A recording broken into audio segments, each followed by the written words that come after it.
जय हिंद आप सभी लोगों को।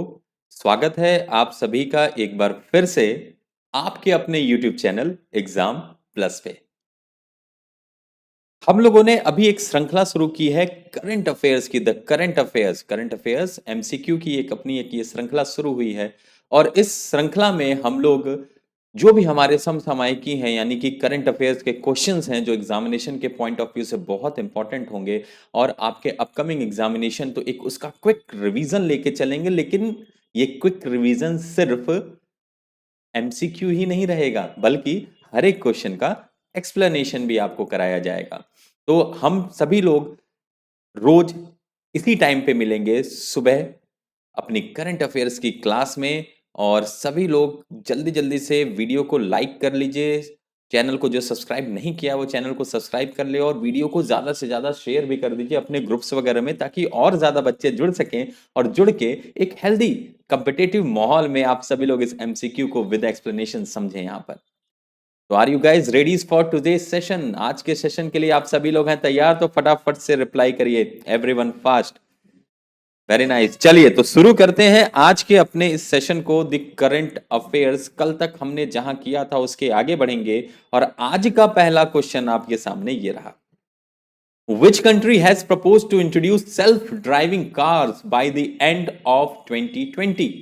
किस देश ने 2021 के अंत तक सेल्फ ड्राइविंग कारों को पेश करने का प्रस्ताव रखा है? And the options are UK, USA, UAE, Japan. इनमें से कौन सा ऑप्शन सही है? जो ऑप्शन सही है आप सभी लोग फटाफट से उसको कमेंट करिए कि वो देश कौन सा है जो 2021 के अंत तक सेल्फ ड्राइविंग कारों को पेश करने का प्रस्ताव रख रहा है। सेल्फ ड्राइविंग मतलब बिना ड्राइवर की कारें रहेंगी, खुद से अपने आप ये कारें चलेंगी। And the correct answer is UK. UK is the correct answer. The government of United Kingdom has proposed to permit operations of self-driving cars by the end of year 2021.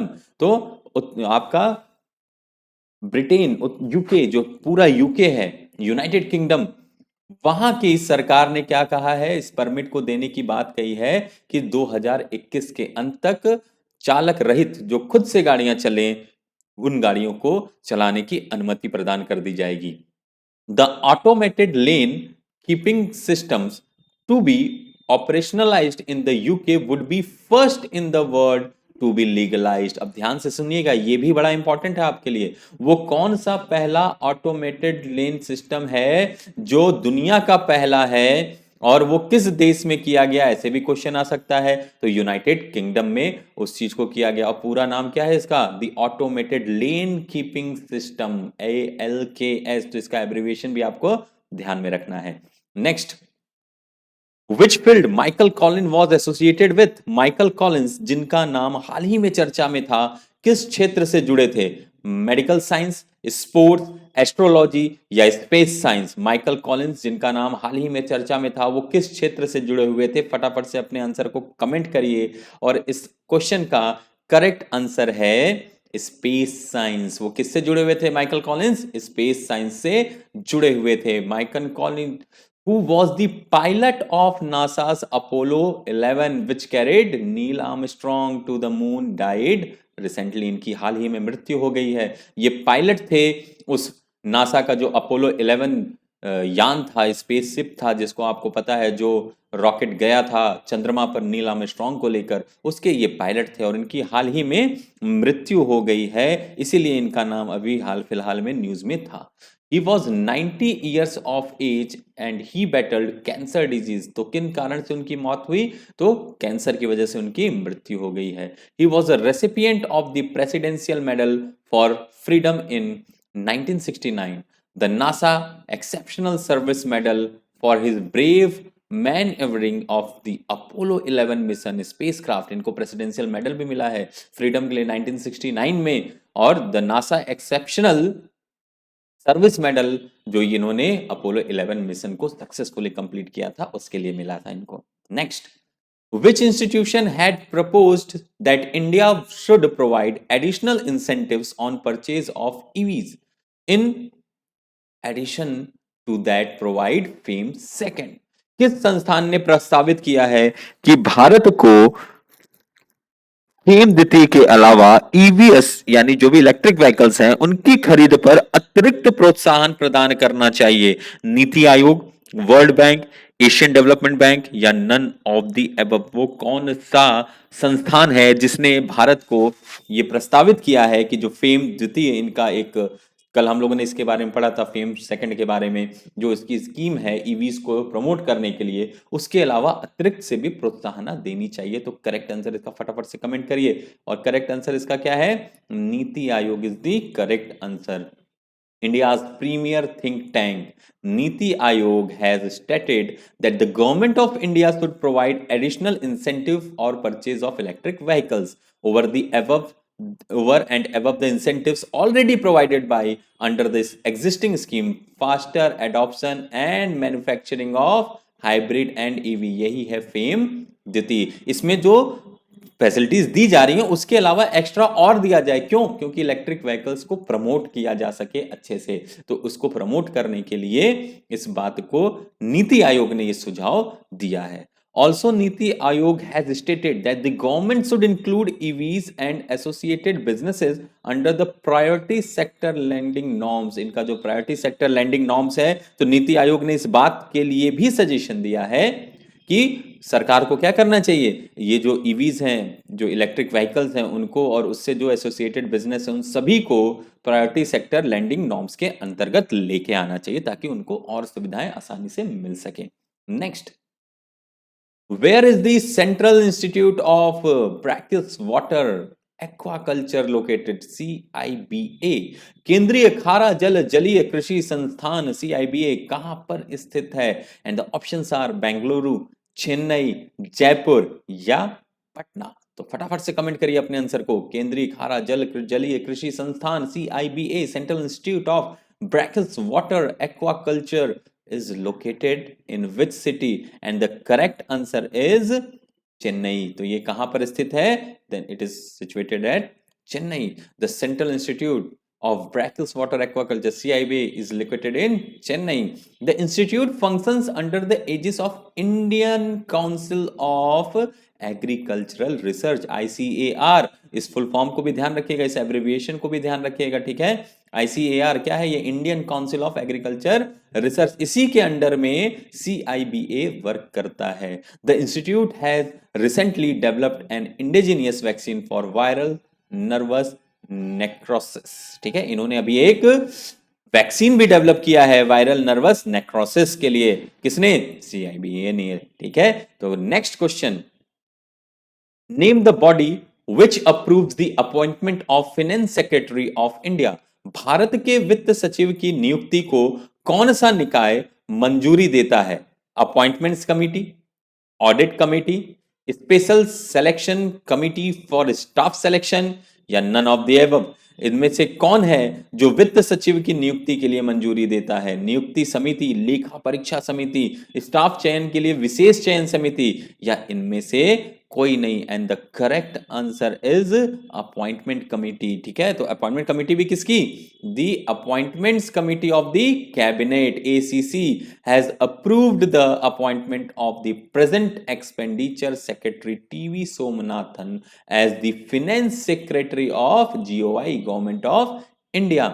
An order by the personnel ministry has been issued in this regard। Ministry ने क्या किया? इसके लिए एक आदेश जारी किया है। और अपॉइंटमेंट के लिए किसने किया है अपॉइंटमेंट? तो appointments Committee of the Cabinet ने किया है। अब ये हैं कौन TV सोमनाथन? तो ये 1987 बैच के IAS ऑफिसर हैं। और किस कैडर के?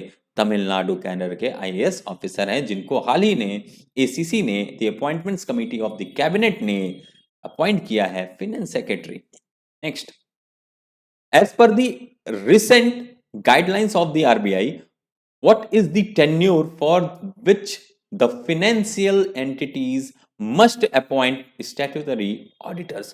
RBI के हालिया दिशा निर्देशों के अनुसार वित्तीय संस्थाओं को किस अवधि के लिए वैधानिक लेखा परीक्षकों की नियुक्ति करनी चाहिए?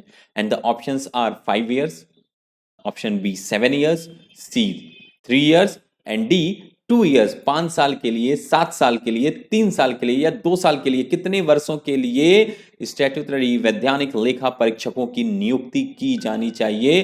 फटाफट से सभी लोग अपने आंसर को कमेंट करिए and the correct answer is 3 years, 3 वर्षों के लिए की जानी चाहिए। ठीक है, ये कौन बताता है ये चीज? आरबीआई ने नई गाइडलाइन जारी की है, जिसमें कौन कौन आया है आप देखिए, कमर्शियल बैंक्स है, एक्सक्लूडिंग आरआरबीज नहीं है, रीजनल रूरल बैंक्स नहीं है इसमें, यूसीबीसीज हैं, एनबीएफसीज हैं, जिसमें एचएफसीबी को भी लिया गया है। ठीक है, ये प्रायर अप्रूवल आईबीआई इससे लेना पड़ेगा बैंक को, और यूसीबीज को भी क्या करना पड़ेगा? प्रायर अप्रूवल लेना पड़ेगा आरबीआई से अपॉइंटमेंट और रीअपॉइंटमेंट के लिए। Next, In which state Central Mechanical Engineering Research Institute CMERI is located? Central Mechanical Engineering Research Institute किस राज्य में स्थित है? असम, महाराष्ट्र, बिहार या वेस्ट बंगाल? कौन सा ऑप्शन सही है? फटाफट से सभी लोग कमेंट करिए। कहां पर स्थित है CMERI? ये इंस्टीट्यूट कहां पर स्थित है? तो इसका करेक्ट आंसर क्या है? West Bengal is the correct answer. ये कहां पे है? पश्चिम बंगाल में है।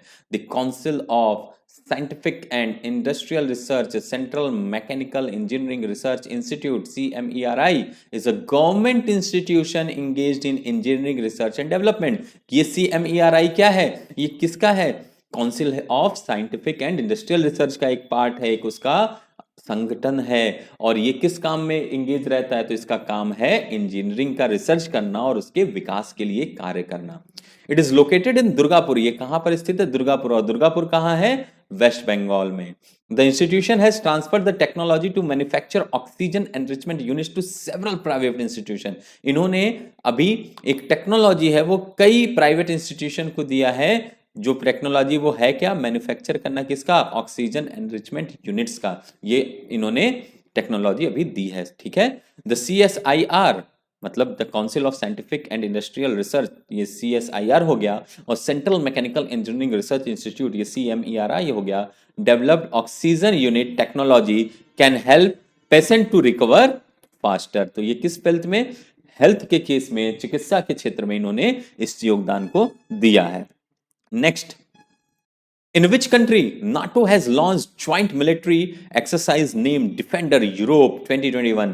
NATO ने किस देश में Defender Europe 2021 नाम से संयुक्त सैन्य अभ्यास शुरू किया है? अल सल्वाडोर, लक्समबर्ग, चाइना या अल्बानिया? कहां पर नाटो ने शुरू किया है डिफेंडर यूरोप 2021? फटाफट से कमेंट करिए अपने आंसर को and the correct answer is Albania. Albania is the correct answer. The North Atlantic Treaty Organisation, ये नाटो का फुल फॉर्म है, जिसको नहीं पता वो ध्यान रखिएगा। The North Atlantic Treaty Organisation has launched joint military exercise named Defender Europe 2021। कहां पे? इन अल्बानिया। अल्बानिया में इन्होंने लॉन्च किया है। This is the first such large scale exercise in the western Balkan reason since the world war second. द्वितीय विश्व युद्ध के बाद ये अभी तक का सबसे बड़ा, इतने बड़े पैमाने पे किया जाने वाला एक एक्सरसाइज है। Thousands of military forces from the United States and other countries will participate in the exercise. US से और बाकी और कंट्रीज से भी हजारों की संख्या में सैनिक आएंगे और वो यहां पर इस एक्सरसाइज में पार्टिसिपेट करेंगे। Defender Europe is an annual large scale US army led multinational exercise. तो कौन इसका नेतृत्व करता है? तो यूएस आर्मी, अमेरिका की आर्मी इसका नेतृत्व करती है। Name the Indian state which government is to launch a cleanliness drive named CLAP. किस भारतीय राज्य सरकार ने क्लैप नाम से एक स्वच्छता अभियान शुरू किया है? अरुणाचल प्रदेश, मध्य प्रदेश, उत्तर प्रदेश या आंध्र प्रदेश? वो कौन सा राज्य है जिसने क्लैप नाम से स्वच्छता अभियान को शुरू किया? फटाफट से आंसर को कमेंट करिए। अब थोड़ा सा जल्दी जल्दी करिए, स्पीड बढ़ाइए। जब तक मैं क्वेश्चन पढ़ता हूं उतने देर में आप भी क्वेश्चन को पढ़ के कमेंट कर दिया करिए। तो करेक्ट आंसर इसका क्या है? The correct answer is Andhra Pradesh. Andhra Pradesh is the correct answer. तो कहां की गवर्नमेंट ने? आंध्र प्रदेश की गवर्नमेंट ने क्लैप को, जिसका फुल फॉर्म क्या है? क्लीन आंध्र प्रदेश, ये जगन्ना स्वच्छ संकल्पम प्रोग्राम इस नाम से शुरू किया है। This scheme is expected to be launch in the month of July. ये जुलाई से लॉन्च होने को उस समय का एक्सपेक्टेड था। 100 days sanitation drive to keep the village clean will start from May 1st। 100 दिन का एक स्वच्छता अभियान जो गांवों को स्वच्छ रखने के लिए चलाया जाएगा, वो 1 मई से शुरू किया गया है। The state has also planning for better sewage water treatment and solid waste management. ये सीवेज एसटीपी जो होता है, सीवर ट्रीटमेंट प्लांट, उस पे और सॉलिड वेस्ट मैनेजमेंट पे भी प्लानिंग कर रहे हैं, और बेहतर सुविधा देने के लिए और बेहतर टेक्निक लाने के लिए। When was the National Commission for Women was set up as statutory body in India? Bharat में राष्ट्रीय महिला आयोग को वैधानिक निकाय के रूप में कब स्थापित किया गया था? 1993, 1991, 1992 या 1999 में? वो कौन सा वर्ष है जब महिला आयोग को, जो राष्ट्रीय महिला आयोग है, उसको एक लीगलाइज कह सकते हैं आप, वैधानिक निकाय के रूप में स्थापित किया गया था? तो करेक्ट आंसर इसका क्या है? 1992 में, 1992 में किया गया था। The National Commission for Women was set up as statutory body in January 1992, जनवरी 1992 में इसको स्थापित किया गया था। किस लिए किया गया था? तो to review the constitutional and legal safeguard for women, मतलब महिलाओं के जो भी संवैधानिक और जो भी कानूनी उनका बचाव है, उनका पक्ष है, उसको रिव्यू करने के लिए। रिकमेंड रेमेडियल लेजिस्लेटिव मेजर्स, उनके बचाव के साथ ही साथ कैसे सुधार किया जा सकता है। Facilities facilitate redressal of grievance and advise the government on all policy matters affecting women, और महिलाओं को प्रभावित करने वाली सभी जितनी भी इनकी नीतियां हैं, उन सभी नीतियों के बारे में भारत सरकार को एडवाइस करने के रूप में उनको अपना एक विचार बताने के लिए इसको फॉर्म किया गया था। The National Commission for Women has recently launched a WhatsApp helpline number for providing emergency medical assistant to pregnant women. तो गर्भवती महिलाओं के लिए अभी इन्होंने एक व्हाट्सएप हेल्पलाइन नंबर को भी लॉन्च किया है recently. Next, in which country United nation has warned of mass death in काया स्टेट लोकेटेड? संयुक्त राष्ट्र ने किस देश में स्थित काया राज्य में सामूहिक मौतों की चेतावनी दी है? बांग्लादेश, चाइना, म्यांमार या उज्बेकिस्तान? वो कौन सा देश है जहां पर स्थित काया राज्य में यूनाइटेड नेशन ने मास डेथ के बारे में चेतावनी दे रखी है? तो करेक्ट आंसर है इसका म्यांमार। म्यांमार में स्थित राज्य काया है। तो यूनाइटेड नेशन के जो राइट्स एक्सपर्ट हैं, उन्होंने वार्न किया एक मास डेथ किससे? स्टारवेशन और डिजीज, मतलब भूखमरी से और बीमारी से ईस्टर्न म्यांमार में ये आ सकता है, ये ऐसी सिचुएशन आ सकती है, ऐसी स्थिति आ सकती है जहां पे मास डेथ हो। The UN also called for urgent international action after the violence of Kaya had displaced an estimated 1 lakh people.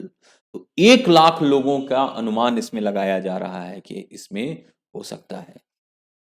Those displaced people are seeking safety in forest and other neighbouring state. तो जब violence जो हुआ था काया में, वहां पे ये 1 लाख लोग यहाँ से जो गए थे, तो वो अब रह कर उन्होंने शरण ले रखी है, जंगलों में ले रखी है और या अगल बगल के राज्यों में ले रखी है। तो उन्हीं के बारे में ये चिंतित है यूनाइटेड नेशन, जिसने आगाह किया है। Next, which is the first country to formally adopt Bitcoin as legal tender? Bitcoin को कानूनी निविदा के रूप में औपचारिक रूप से अपनाने वाला पहला देश कौन सा है? एल सल्वाडोर, ऑस्ट्रिया, चाइना या फिलीपींस? वो कौन सा देश है जिसने बिटकॉइन को कानूनी रूप से अपना लिया? लीगल टेंडर जैसे रुपया वगैरह आपका चलता है, उस तरीके से अपना लिया है। तो करेक्ट आंसर फटाफट से कमेंट करिए। And the correct answer is El Salvador is the correct answer. El Salvador is the correct answer. ठीक है, अल सल्वाडोर जो पहली कंट्री बन गई है जिसने बिटकॉइन को लीगल टेंडर के रूप में अप्लाई कर दिया है, वहां पे उसको अडॉप्ट कर लिया है। और ये कांग्रेस ने अप्रूव किया था, जो प्रेसिडेंट थे नायब बुकेला, उनके प्रपोजल को कि क्रिप्टो करेंसी को अडॉप्ट किया जाए। The use of bitcoin as legal tender will go into law in 90 days. 90 दिनों में क्या हो जाएगा? ये आ जाएगा लॉ में। The government will guarantee the convertibility to the exact value in dollars at the moment of each transaction. प्रत्येक जो ट्रांजेक्शन होंगे, जो एग्जैक्ट वैल्यू उसकी चल रही होगी, उसी का कन्वर्जन उसमें, उसी को मानक उसका माना जाएगा। इस बात का के लिए सुनिश्चित किया है सरकार ने। Next, in which state Mount Eko Dumbing is located? हाल ही में चर्चा में रहा माउंट इको डंबिंग किस राज्य में स्थित है? आंध्र प्रदेश, सिक्किम, अरुणाचल प्रदेश या इनमें से कोई नहीं?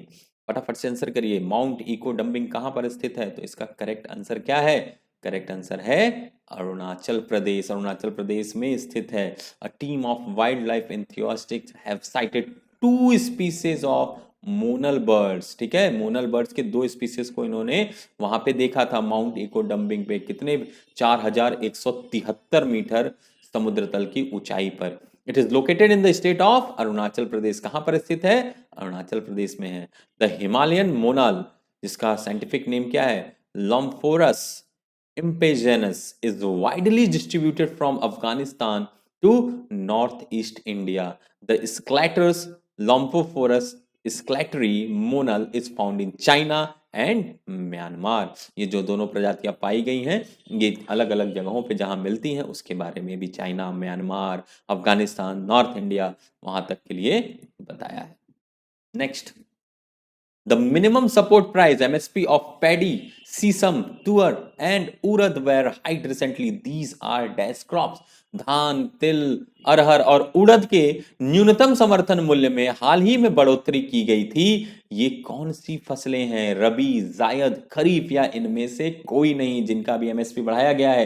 क्वेश्चन को पूछने का तरीका देखिए आप, ऐसे भी हो सकता है। कौन सी फसल है ये पूछने के लिए आपको करंट से जोड़ दिया कि जिसका एमएसपी अभी बढ़ाया गया है। तो ये कौन सी फसलें हैं? तो इसका करेक्ट आंसर क्या है? These are kharif crops. ठीक है, कौन सी क्रॉप्स हैं? खरीफ क्रॉप्स हैं। तो यूनियन कैबिनेट ने अप्रूव किया है इनके एमएसपी को बढ़ाने के लिए, जो अलग अलग खरीफ क्रॉप्स हैं, जो समर में सोन क्रॉप्स हैं, समर में लगाई जाती हैं, मार्केटिंग सीजन 2021-22 के लिए। And MSP of paddy was hiked by 72 to 1940 per quintal for 2021-22 crops year and from 31,868 पर क्विंटल लास्ट ईयर। 72 से 1940 पर क्विंटल बढ़ गया है। ठीक है, जो लास्ट ईयर कितना था? 31,868 था। The highest absolute increase in MSP over the previous year is recommended for सीसम। सबसे ज्यादा इसी पे सीसम पे हुआ है। कितना? 4,752 प्रति क्विंटल। और इसके बाद किस पे हुआ? तो तुअर और उड़द पे, जो 3300 पर क्विंटल है, दोनों का अलग अलग, 3300 तुअर और 3300 उड़द। Next, name the country to which Indian Navy has undertaken 31st edition of coordinated patrols और कॉर्पेट विद। भारतीय नौसेना ने किस देश के साथ समन्वित गश्ती या कॉर्पेट का 31वां संस्करण शुरू किया है? कोलंबिया, कंबोडिया, थाईलैंड या म्यांमार? वो कौन सा देश है जिसके साथ भारतीय नौसेना ने मिलकर कॉर्पेट और पेट्रोल, जो कोऑर्डिनेट पेट्रोल है, उसको शुरुआत की है? तो इसका करेक्ट आंसर क्या है? The correct answer is Thailand. India and Thailand begin the 31st edition of the coordinate petrol और corporate, इसी का full form है coordinated petrol. As per the Indian Navy, this is the first of a biannual exercise. ये biannual का मतलब क्या होगा? साल में 2 बार होने वाले एक्सरसाइज का ये पहला है। The Indian Navy's Saryu, an indigenously built naval offshore petrol vessel, is participating in the exercise. ठीक है, सरयू जो भारत में यहाँ पे बनाया गया सरयू है, नेवल ऑफशोर पेट्रोल का एक आप कह सकते हैं जैसे गाड़ी होती है उसी तरीके से होता है, वेसल है वो, वहाँ पे उसको वो पार्टिसिपेट किया उसने इस एक्सरसाइज में। Corporate aims at reinforcing maritime links between the two countries and maintain the Indian Ocean safe. ठीक है, इंडियन ओशन को सेफ बनाने के लिए और इंडिया थाईलैंड के बीच में एक अच्छा लिंक बनाने के लिए इस एक्सरसाइज को किया जाता है। Global economic prospects is the flagship report of which institution?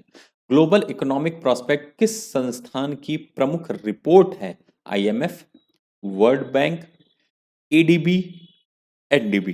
इनमें से किस संस्थान का ये रिपोर्ट है? ग्लोबल इकोनॉमिक प्रोस्पेक्ट्स किस संस्थान का ये रिपोर्ट है? फटाफट से आंसर करिए। तो करेक्ट आंसर इसका क्या है? द करेक्ट आंसर इज, ये किसका है? ये वर्ल्ड बैंक का है। ठीक है, किसका है ये? वर्ल्ड बैंक का है। The World Bank has forecasted GDP growth of India to 8.3% for financial year 2022 as against its earlier estimated to 10.1%। पहले कितना किया था? 10.1, लेकिन फिर कितना हो गया? 8.3% हो गया फाइनेंशियल ईयर 22 के लिए। This has been published in the World Bank's Global Economic Prospect Report latest issue. जो वर्ल्ड बैंक क्या निकालता है जिसके बारे में पूछ रहा था, ग्लोबल इकोनॉमिक प्रोस्पेक्ट रिपोर्ट जिसको अभी इशू किया, उसमें इस खबर को, इस रिपोर्ट को पब्लिश किया गया है. This slash in GDP is an account of unprecedented impact of second wave of कोविड-19 की जो दूसरी लहर आई उसकी वजह से ये कमी हुई, जो 10.1 से 8.3 किया गया. Next, fourth last question. Zanskar Valley area where state-owned CESL is set to implement energy efficiency programs is located in which state UT? Zanskar घाटी क्षेत्र जहां राज्य के स्वामित्व वाली CESL ऊर्जा दक्षता कार्यक्रमों को लागू करने के लिए तैयार है, यह किस राज्य या केंद्र शासित प्रदेश में स्थित है? फटाफट से अपने करेक्ट ऑप्शन को आंसर करिए कमेंट में. सिक्किम, लद्दाख, अरुणाचल प्रदेश या हिमाचल प्रदेश, ये कहां पर है? तो करेक्ट आंसर क्या है आपका? तो correct answer is Ladakh. It is situated in Ladakh. ठीक है, इसका फुल फॉर्म CESL का ध्यान रखना क्या है? Convergence energy services limited, a wholly owned subsidiary of Energy Efficiency Services Limited, EESL. अभी आपको पता होगा इसका बल्ब आपने बहुत मिला है, LED आपको मिला होगा इसका काफी, तो EESL लिखा रहता था उसमें, Energy Efficiency Service Limited has signed a memorandum of undertaking understanding with the administration of the UT of Ladakh. Under the MOU, various clean energy and energy efficiency programs will be implemented. तो EESL ने अभी लद्दाख के केंद्र शासित राज्य जो लद्दाख है वहां के प्रशासन के साथ एक मेमोरेंडम ऑफ अंडरस्टैंडिंग को साइन किया है, जिसके अंतर्गत ये क्या करेंगे? कई क्लीन एनर्जी और एनर्जी एफिशिएंसी प्रोग्राम को वहां पे इंप्लीमेंट करेंगे. A pilot project is to be started in the Zanskar Valley, including energy efficient areas. Zanskar valley में एक पायलट प्रोजेक्ट भी अभी चलाने की बात चल रही है. Programmes lighting, cooking stoves and electric mobility. ठीक है, these are the main aims. Third last question. News industry association chat is related to which field? समाचार उद्योग संघ चैट किस क्षेत्र से संबंधित है? House and mobility, health and medicine, sports, travel and hospitality. तो house and mobility, health and medicine, sports या ट्रेवल एंड हॉस्पिटलिटी में से जो करेक्ट ऑप्शन आपको लगता है कि आपका news industry association chat related है, फटाफट से कमेंट करिए उसको. और इसका करेक्ट आंसर क्या है? Travel and hospitality is the correct answer. Chat इसका मतलब भी समझ लो अब क्या है? Confederation of hospitality, technology and tourism industry. Major player in the hospitality field, namely Airbnb, EasyMyTrip, Oyo and Yatra have formed this new industry association. इन्होंने इस association को बनाया है. This aim to help small companies and travel and hospitality technology player, जो small छोटी कंपनियां उनको मदद करने के लिए. The association will also promote domestic tourism, helps it in digital transformation, act as a thought leader and run the training programmes. ये क्या करेंगे? ये प्रमोट करेंगे जो भी डोमेस्टिक टूरिज्म है, पर्यटकों को जो वहां का पर्यटन है उसको ये प्रमोट करेंगे, डिजिटल ट्रांसफॉर्मेशन में हेल्प करेंगे और ये प्रोग्राम्स भी बनाएंगे, ट्रेनिंग प्रोग्राम्स भी रन कराएंगे. ठीक है. Second last question. Which mountain range is often called as the third pole? किस पर्वत श्रृंखला को अक्सर तीसरा ध्रुव कहा जाता है? Alaska mountain range, Hindu Kush mountain range, Alps mountain range या नन ऑफ दी अबव? वह कौन सी पर्वत श्रृंखला है जिसको तीसरा ध्रुव कहा जाता है? फटाफट से करेक्ट आंसर कमेंट करिए आप सभी लोग. और करेक्ट आंसर इसका क्या है? Hindu Kush mountain range. The Hindu Kush Himalayan region often referred to as the third pole. इसको क्या कहा जाता है? तीसरा पोल, तीसरा ध्रुव भी कहा जाता है. ये 3500 स्क्वायर किलोमीटर में फैला हुआ है और कितने कंट्रीज में? 8 कंट्रीज में, जिसमें इंडिया, नेपाल और चाइना भी शामिल हैं. As per a recent research backed by the UNDP, up to 2 billion people in Southeast Asia can face food and water shortage as the HKH mountain range loses up to 2/3 of its ice by 2100. 2100 तक क्या होगा? सन 2100 में ये अपना 2/3 ice क्या होगा इसमें से गल चुकी होगी। तो ये यूएनडीपी ने अभी इस बात को कहा है कि जो 2 बिलियन लोग हैं जो साउथ ईस्ट एशिया के, उनको फूड की और वाटर की दोनों की शॉर्टेज होने वाली है। Last question, Ganymede, the biggest moon in the solar system is the satellite of which planet? सौरमंडल का सबसे बड़ा चंद्रमा जेनीमेड किस ग्रह का उपग्रह है? मार्स, वीनस, यूरेनस या जुपिटर? मंगल, शुक्र, अरुण या बृहस्पति? किस ग्रह का ये सैटेलाइट आप कह सकते हो है, जो मून भी है, सबसे बड़ा मून है, सबसे बड़ा चंद्रमा है? तो फटाफट से कमेंट करो आंसर, और करेक्ट आंसर इसका क्या है? Jupiter is the correct answer. NASA Juno spacecraft, NASA का जूनो स्पेसक्राफ्ट है, वो अभी विजिट किया है जो बिगेस्ट मून है पूरे सौरमंडल का, नाम क्या था? Ganymede. It is a satellite of Jupiter, the 9th largest object in the solar system. पूरे सोलर सिस्टम में 9वां सबसे बड़ा कोई वस्तु है जो वो, और ये जो जेनीमेड है वो बना है। The probe has also sent back high resolution image of the moon after it has hovered as close as 1000 kilometre to the surface of जेनमेड। ये 1000 किलोमीटर की ऊंचाई पर उसकी सतह से जेनमेड के उड़ रहा था, वहां से बड़ी हाई रिजोल्यूशन की एचडी इमेजेस को भी भेजा है। The new pictures could help in identification of surface featuring includes craters and tectonicals fault. Craters जो गड्ढे वगैरह हैं उनको भी पहचानने में मदद मिलेगी यहां से। तो ये था आज का आपका करंट अफेयर्स का सेशन। तो उम्मीद है कि आप सभी लोगों को आज का भी करंट अफेयर का सेशन आपका बिल्कुल बहुत ही अच्छा लगा होगा, और इस करंट अफेयर्स के सेशन से आप और भी चीजों को अच्छे से समझ सकते हैं। तो फिर होगी मुलाकात आप सभी लोगों से रात में 10 बजे मैथ्स की लाइव क्लास में, और कल सुबह 9:30 बजे फिर से आपके इसी करंट अफेयर की एमसीक्यू की क्लास में। तो मिलते हैं आप सभी लोगों से कल करंट अफेयर की क्लास में सुबह 9:30 बजे, और अभी रात में 10 बजे आज मैथ्स की लाइव क्लास के लिए। तब तक आप सभी लोग स्वस्थ रहिए, मस्त रहिए, और आप सभी लोगों को जय हिंद।